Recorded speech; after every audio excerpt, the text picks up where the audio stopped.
Post-Apocalyptic. Now, I like this one. This is one of the ones I like. I didn't like it at first. It took a few years for me to really like this. But once I picked it with Determined Exterminator, my opinion about this greatly changed. I'm telling you right now, guys, this is at least B tier material. It actually could be borderline A. I think for me, it's A. I might actually put it in A. This might be the first one. Now, this sounds really strange, right? Why would I put something like this in A tier? Well, the first thing is, it turns your homeworld into a tomb world, but it doesn't change your preference to tomb world. So it's not like with Life Seeded where you are stuck with that planet type and you can only inhabit that planet type. No, you can still inhabit planets like normal. It's just your capital is a tomb world, basically. That's the only difference. And you get the survivor trait, okay, which raises your tomb world habitability considerably and makes all the tomb worlds available to you from then on, makes them all green. It makes all the tomb worlds green. That's basically what this origin does for the rest of your game. Now, why is that so powerful? I mean, other than the obvious reasons. Now, obviously, it's going to be really nice to be able to just, anytime you see a tomb world, you can just go, oh, mine, and not worry about it, right? Not worry about the habitability. Also, leader lifespan 10 years, that's nothing to scoff at. I love it when my leaders don't die as much. Anything that makes my leaders not die as much and not annoy me and not make me go out of my way to mess with them, I am thumbs up on. Anything that keeps me from having to micro my leaders makes me thumbs up, dude. I love lifespan. Stop dying, please.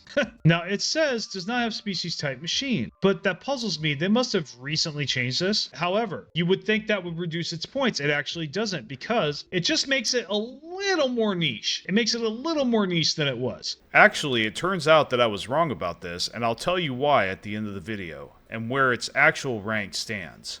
But before I was able to do this with Determined Exterminator, this was a viable pick after, resource consolidation. If you were tired of resource consolidation, this was a very valid pick, because basically any empire, I guess other than Machine now, but before, any empire with the Armageddon bombardment stance, there was a good chance when you were bombarding planets and you did that a lot, that it would turn it into a tomb world and kill everybody on it. It often did that. Not always, but often. And so I would get a lot of tomb worlds as I was conquering. And this origin is perfect for that. You don't ruin your planets. Your planets aren't ruined. You can totally use them just fine. So that's why I really like this origin, because when I'm playing Total War Empires with the Armageddon bombardment stance, so basically this is actually very ideal for a Fanatic Purifier. A Fanatic Purifier will do really well with this, because you'll be destroying all these planets and, turning them into tomb worlds, and then you get to colonize them and nobody else can. So yeah, all those pesky tomb worlds that you couldn't colonize before, you can now colonize them, or weren't worth colonizing. So some people are like, oh no, you could colonize them. Okay, read the text, dude. Your jobs are doing nothing. It is just incurring a deficit, nothing more. You are not getting anything out of that planet other than deficits. It's actually costing you resources for that planet to exist. That's what I discovered, and that's why habitability really pisses me off. Yellow, not so much, but red, absolutely useless.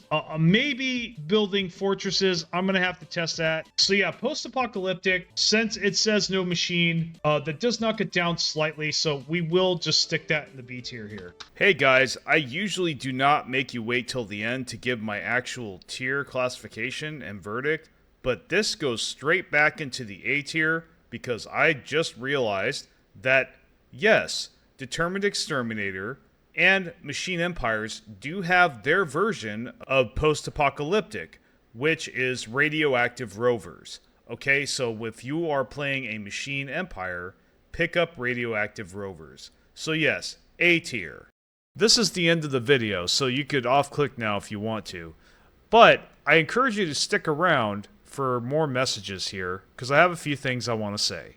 Okay, so I hate it when we have to watch an ad before I get to what I clicked on. So I will be damned if I'm going to do the same thing. Therefore, I will put all ads, announcements, news, whatever at the end of the video from now on when I can. I make a commitment here and now that I will tell sponsors that putting an ad in front is not an option on my channel. So hope you guys appreciate that. Hopefully this way we can make a more honest internet for all and cut out the gross manipulation that infects it, even if by a small degree. Messages like this one will allow me to keep my short videos from being eaten as actual shorts as well. So I wanted to let you guys know that this is how I plan to do things until further notice. By the way, if you want to sponsor me, the best way to reach me is in Discord DMs. Warning up front, I will not compromise this channel's integrity with my viewers to make money. Sorry slot machine vendors, I mean most mobile game sponsors. I draw a line in the sand here and now with that. Notice most of my vids are 6 to 10 minutes long. This is why. If you stayed for the message, I appreciate it. So maybe you are interested in being a member. It's $5 and it's just one tier for now. As of this video, we have a small amount of members, so I just want to get started, and it's a great way to invest in the channel. Maybe down the road we could add more tiers with more stuff if there's a demand or we get enough members. Every 10 members, I will release a member-only video that won't go public for at least a month. But the best benefit is member-only events, which I am excited about doing each milestone. The other benefit is you get to see all of my backlog before it's released, if I have one. And I often do, to stay ahead in the YouTube game. Of course, if you do what every YouTuber on this platform says, you might see me in your feed more.